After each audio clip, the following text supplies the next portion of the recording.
Hello guys, hapon. So, narari ko dito sa balay, no? Kaon nyo sa mga manok ni Papa, may lawbo. Ito sa pakanon, narari dagan.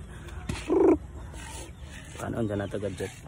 Tara mga manok ni Papa, anak, nagagmay, dyan dako. Kano, mabisaya ang upan. Kano ito.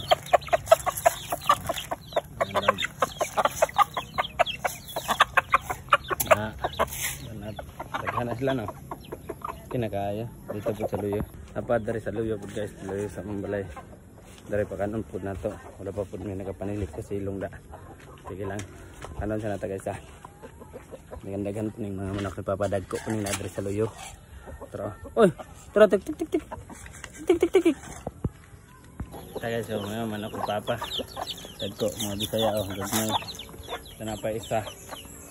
Nguban ay nang kuano nang wala ang uban. Manok, napay gagmay aputan. Ang uban anin nang wala na. Abot kuha pa siguro sa uban, takabalog. Napaingon, upod mi kay ihaw na gud mga manok. Sige lang, daghan ang gudunta ni nani kadagko. Kana. Diba, managhan na po nagbalik ay kaluyad po.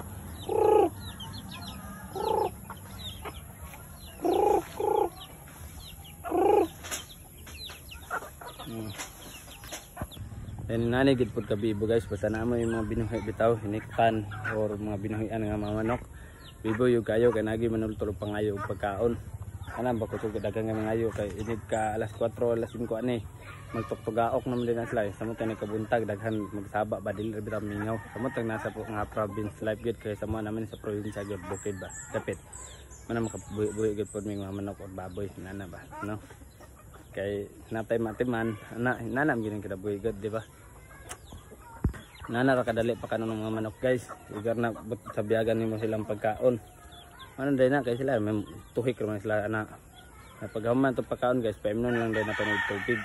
Magpainom tubig man day okay na. Sunday ng mga kuan manok. Okay na din kayo. Wala na problema, pinamon lang din na tubig. So maor dayon guys, no. Time pohon guys. Magbuhi na pud taog baboy kaluyan pohon. Kay mama gyud para mama papa tong pati manon gyapon kasi makabuhi na pud ta kay nahurot na mong atong upat ka bukong gibuhi. Among gibuhi ba. Kay nahurot na kay ang duha nahalin kay ang duha pod na giihaw atong birthday ni Papa. No, ihaw ta magbuhi na pud ta pohon. Ora ta guys, no. Daghang salamat sa pagtan-aw. God bless.